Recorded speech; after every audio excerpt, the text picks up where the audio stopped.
police officer thought he could destroy an innocent black man's life by secretly planting drugs in his backpack. But what he didn't know was that a hidden street camera caught every second. And when the truth came out, his badge, his career, and his entire future went up in flames. This is the story of how one silent video stopped the biggest lie of his life. The late afternoon sun slanted low over Maplewood, Georgia, casting long golden strips across the quiet suburban streets. Most folks were heading home, teachers carrying tote bags, grocery trucks backing into driveways, joggers slowing their pace as the heat began to fade. It was the kind of calm, predictable southern evening that made people forget anything bad could ever happen here. But not Marcus Hill.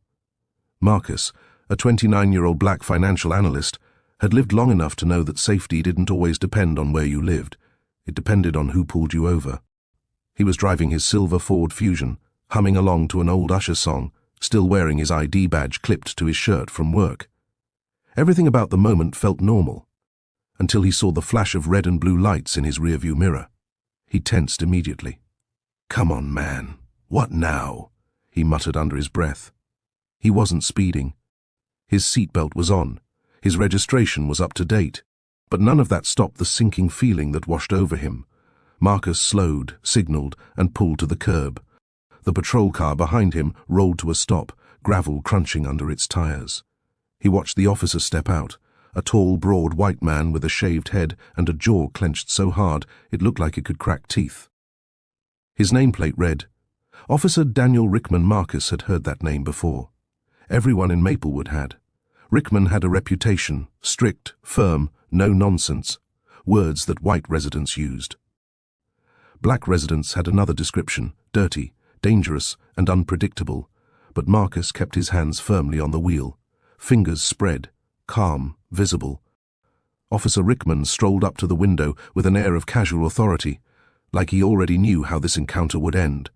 "License and registration," he said in a cold monotone, not bothering with a greeting. Marcus passed them over. "Officer, may I ask why I'm being stopped?" Rickman didn't answer. He flipped through the documents like he was being forced to touch trash. "What's in the trunk?" Rickman asked suddenly. Marcus blinked. Just my work stuff." "Why?" Rickman smirked. "You look nervous." "I'm not nervous," Marcus replied, though a tremor was starting in his chest. "I just want to know what's going on." Rickman's jaw flexed. "Step out of the vehicle." Marcus swallowed. He'd done nothing wrong, but refusing wouldn't end well. He opened the door slowly, placing both feet on the pavement. "Hands on the hood," Rickman barked. Marcus complied, feeling the warm metal under his palms. His heart thudded, not out of guilt, but out of fear. Rickman opened the passenger door and began searching the inside like he knew exactly what he wanted to find. He pulled items out, tossed Marcus's laptop bag to the floor, ran his hand under the seats.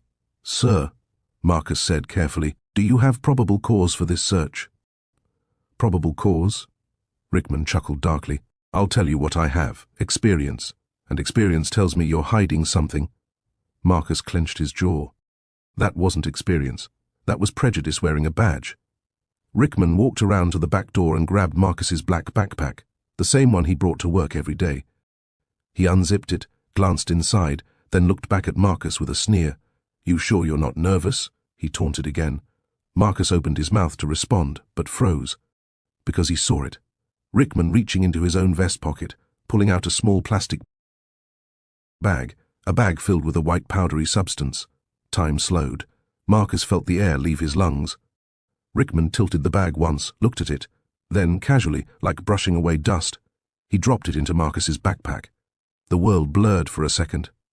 Marcus's ears rang. "Hey! That wasn't—" Rickman cut him off with a theatrical gasp. Well, look what we have here." He held the bag up like a trophy.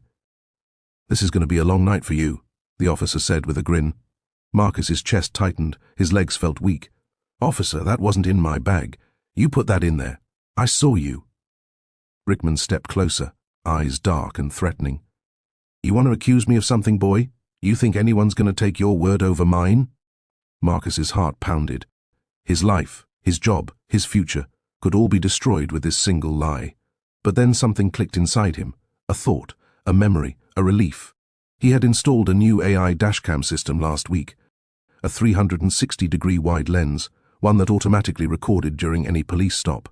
It saw everything. He lifted his chin. "Officer Rickman," Marcus said slowly, "I need you to know something." Rickman raised an eyebrow. "Yeah? What's that?" "Everything you just did was recorded on my dashcam. Every second." Rickman froze. His smirk vanished. His face dropped pale. "What?" Marcus pointed toward the tiny black device behind his windshield, silently blinking. "And it uploads to the cloud automatically," Marcus added. "So even if you take the camera, the evidence is already saved." Rickman's breathing turned shallow. His eyes darted from the camera to Marcus, then back again. For the first time that evening, the cop looked scared, because he knew this wasn't going to end the way he thought. For a full second, the world felt motionless. Officer Daniel Rickman just stood there, the bag of white powder dangling between his fingers, his confidence dissolving like sugar in hot water. His jaw tightened, his nostrils flared, his eyes fixed on that tiny blinking camera on Marcus's windshield, as if it were a loaded weapon pointed straight at him. Marcus didn't move. He couldn't. His pulse hammered in his ears, but he kept his voice steady. "You planted that," Marcus said. The camera caught all of it. Rickman stepped closer, his boots scraping against the pavement. "Turn it off, right now." "I can't," Marcus answered. "It uploads automatically to my cloud. You can't stop it." The officer's expression flickered. Panic, anger, calculation. It was the look of a man who realized that his usual tricks had finally trapped him instead of his victim. "Give me the password," Rickman snapped. "Unlock it." "No," Marcus said firmly. "I didn't do anything wrong. And I'm not letting you destroy evidence." Rickman's eyes darkened. His hand twitched near his holster, and Marcus felt his stomach drop. This man was unpredictable, dangerous. Cornered animals tended to lash out, and right now Rickman was cornered in ways he'd never been before. But before either man could speak again, something unexpected happened. A car slowed down across the street. A beige Honda Civic. A teenage girl in the back seat held her phone up, recording. She wasn't sneaky about it either. She held it high, both hands, in full view. The moment Rickman saw her, he stiffened. She kept staring at him like she already knew exactly what he did, and she had it all on video. The Civic rolled forward, but the girl's eyes stayed locked on the officer until the car turned the corner. Rickman swallowed hard. "Put your hands behind your back," he grumbled suddenly, as if clinging to authority. "For what?" Marcus demanded. "You're framing me, and now you want to arrest me too." "Possession of illegal substances," Rickman barked. "I don't possess anything," Marcus snapped. "And you know that." Rickman waved the plastic bag in front of him. "You do now." But his voice lacked its earlier confidence. It sounded forced, frantic, almost trembling. His whole plan was collapsing right in front of him. Then, another twist. A second car pulled over. This time a man stepped out. A middle-aged white guy in a button-down shirt, holding a smartphone pointed directly at the officer. "Everything okay here?" he asked loudly. Rickman turned. "Sir, keep moving. Police matter." "Nope," the man replied, raising his phone higher. "I'm filming. Something about this looks wrong." Within seconds, another passerby slowed down, window rolled open, phone recording. Rickman's face paled even more. This is spiraling, Marcus thought, and he knows it. Rickman lowered the bag slowly, almost reluctantly. His grip tightened around it like he was trying to figure out a way out. But there wasn't one. "You're making a mistake," Marcus said. "Just walk away. Tell me I'm free to go." Rickman's jaw twitched violently. "I'm not." He stopped himself. Marcus knew what was happening. The officer was running through scenarios in his mind, none of them ending well for him. And then the radio on Rickman's shoulder crackled. "Unit 7, do you need backup? Your vehicle has been stationary for an extended period." Rickman didn't answer. The dispatcher repeated, "Officer Rickman, do you require assistance?" The officer hesitated, and then made the worst possible decision. He clicked the radio. "No backup needed. Traffic stop is concluding." Marcus raised an eyebrow. That meant Rickman was trying to keep this quiet. No witnesses in uniform, no supervisors asking questions. The officer turned back to Marcus, eyes burning with frustration. "Here's what's going to happen," Rickman hissed. "You're going to get in your car, you're going to drive away, and you're going to forget this ever happened." Marcus stared at him in disbelief. "Are you kidding me? You just tried to ruin my life." Rickman's voice turned sharp. "And if you tell anyone, I'll—" He didn't finish. because just then a new voice echoed from behind them. "Officer Rickman, what exactly are you doing?" Marcus spun around. A black SUV had silently parked behind the patrol car. The door closed, and out stepped a tall woman with a badge clipped to her belt, Lisa Montgomery, Internal Affairs Investigator. Rickman's soul practically left his body.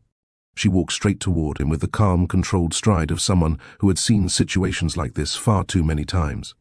"I happened to be passing through," she said coolly. "Imagine my surprise finding you here, holding a bag of narcotics, next to an unarmed civilian." Rickman stammered. "Mum, this isn't—" He had— No, she cut him off. He didn't. She turned to Marcus. "Sir, I'm Investigator Montgomery. Your dashcam is recording, correct?" "Yes," Marcus said. "Good," she replied. "It will be secured as evidence." Rickman's knees almost buckled. Montgomery faced him again. "Officer Rickman, you're relieved of duty effective immediately. Drop the bag, step away from the civilian, and put your hands where I can see them." Marcus inhaled sharply. For the first time all night, he felt safe. Montgomery lowered her shades, staring Rickman down with deadly calm. "Daniel, looks like this time you planted the wrong man." Officer Daniel Rickman froze, looking like someone had ripped the ground out from under his feet. His eyes darted between Investigator Lisa Montgomery and Marcus, as if begging for a way out, for someone to say this was all a misunderstanding. But no one spoke, no one blinked, no one moved. Montgomery repeated, "Hands where I can see them." Rickman lifted his hands slowly, shaking, trembling, no longer the untouchable bully in uniform. The bag of planted drugs slipped from his fingers and hit the pavement with a soft tap that felt louder than a gunshot. Marcus exhaled shakily. His whole body felt like it had been wrung out. This was the moment that could have destroyed him, but instead it had exposed the truth. Montgomery stepped forward and picked up the plastic bag by the edge, careful not to smudge fingerprints. She held it up in the sunlight, examining it. "This wasn't taken from Mr. Hill's belongings," she said coldly, loud enough for the onlookers recording. "This was carried in your pocket, Officer Rickman. Dashcam footage will confirm it." Rickman swallowed hard. You don't understand. The kid in dispatch, he messed up the call. I was following a tip." "There was no tip," Montgomery said sharply, "and if there had been, you would have logged it." Rickman opened his mouth again, but Montgomery's voice cut through him like a blade. "Daniel, stop digging the hole." The officer's face crumpled. Montgomery motioned to Marcus. "Sir, I need you to remain on the scene while I contact the precinct. You are not under arrest. I'm protecting you, not detaining you." Marcus nodded. "Thank you." But even as relief washed over him, his knees trembled. He had been seconds away from losing everything. A single corrupt cop's lie could have cost Marcus his job, his future, even his freedom. Montgomery stepped aside and made a call. "This is Investigator Montgomery. I need a supervisor on Maplewood and 6th. Officer Rickman has violated departmental protocol, evidence manipulation, civil rights violation, and potential racial misconduct. Immediate response required." The onlookers, the man in the button-down, the bystander in the SUV, even the teenage girl who had doubled back and parked quietly, stood frozen, amazed that justice was unfolding right before them. Rickman glared at Marcus suddenly, rage burning in his eyes. "This isn't over," he hissed under his breath. Marcus's jaw tightened. "It's definitely over for you." Minutes later, another patrol SUV arrived. This one wasn't driven by a rookie or a random deputy. It was driven by Captain Maria Torres, a commanding woman with a stern walk and a reputation for zero tolerance on police misconduct. She stepped out, assessed the scene with a single sweeping glance, and her expression darkened. "Investigator Montgomery, report." Montgomery handed her the bag of drugs. "Caught him planting it. Dashcam recorded everything." The captain looked at Rickman, disbelief turning into fury. "Daniel, I vouched for you at least 3 times in the past 5 years." Rickman shook his head rapidly. "Captain, please listen, this kid," Torres erupted. "He isn't a kid, he's a citizen. And you abused your authority."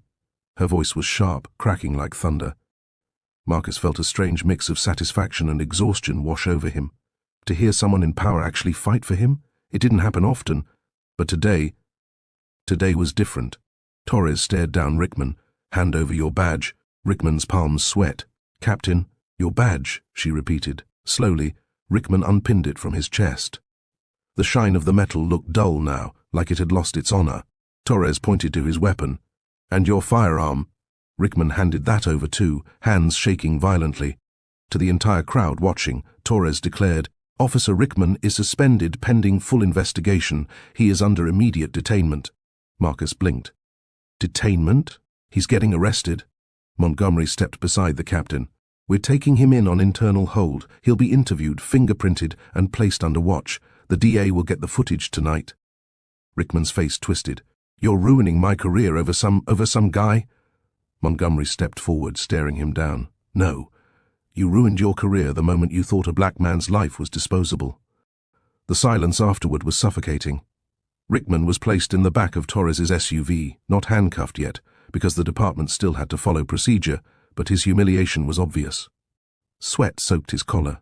His eyes darted wildly, like he was searching for an escape hatch that didn't exist. When the SUV door slammed shut, it was like the sound of a chapter ending. Montgomery walked back to Marcus. "Sir, I'll need your contact information. Your dashcam footage, along with all the bystander videos, will be crucial." Marcus nodded. "Of course, anything you need." Montgomery studied him for a moment, her expression softening. "I'm sorry this happened to you. I wish I could say this was rare." Marcus swallowed hard. "It almost ended my life." "But it didn't," she replied firmly. "And now, it's going to end his career." The teenage girl approached shyly. I recorded everything," she said. "If you need it." Marcus gave her a grateful smile. "Thank you. That means more than you know." As the officers cleared the scene and the lights faded, Marcus finally sat back in his car. His hands still shook, his throat still felt tight. But he was alive, free, vindicated, and somewhere deep inside, a fire began to burn, because this wasn't over. Not by a long shot. The next morning, sunlight streamed through Marcus Hill's apartment windows, warm and bright. But he barely felt it. He had barely slept. Every time he closed his eyes, he saw Officer Rickman's glare, the drugs dropping into his bag, his life flashing before him. But today wasn't a day for fear. It was a day for justice. His phone buzzed non-stop.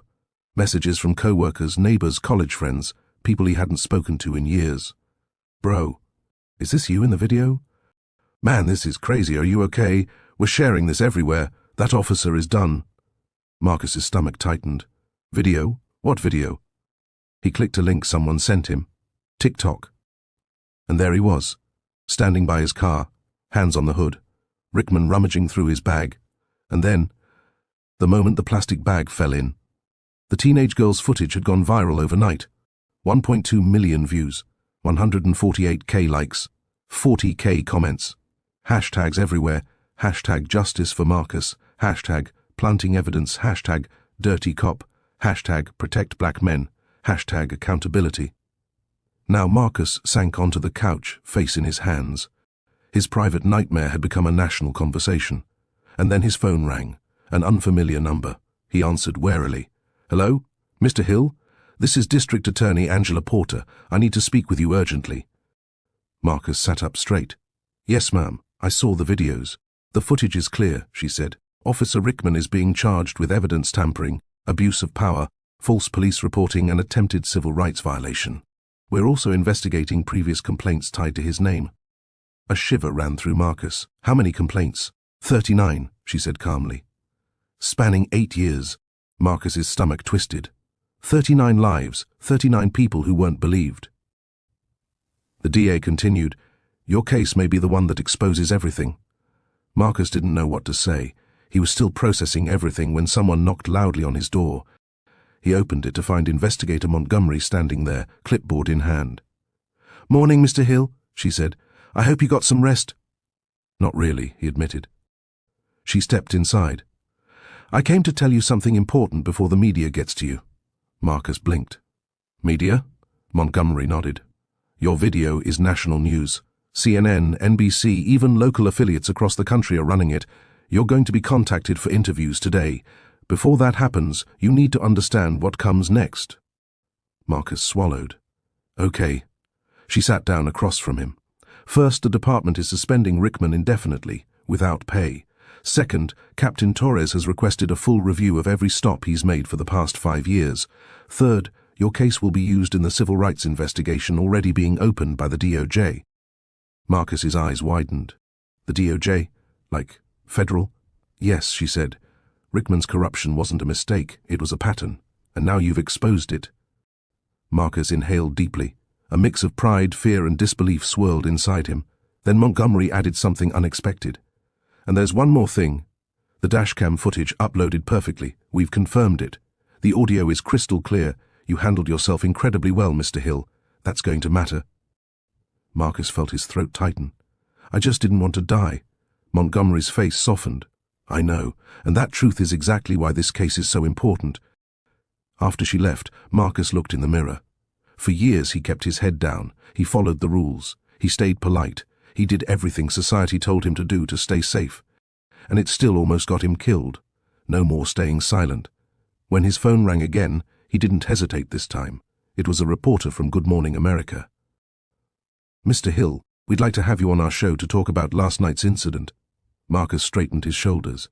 Yes, I'm ready. By noon, Marcus was sitting in a studio chair across from anchor Maya Reynolds, lights shining, cameras rolling. She leaned forward. Marcus, millions have seen the video. What do you want people to know? He took a breath. That I'm not special, he said.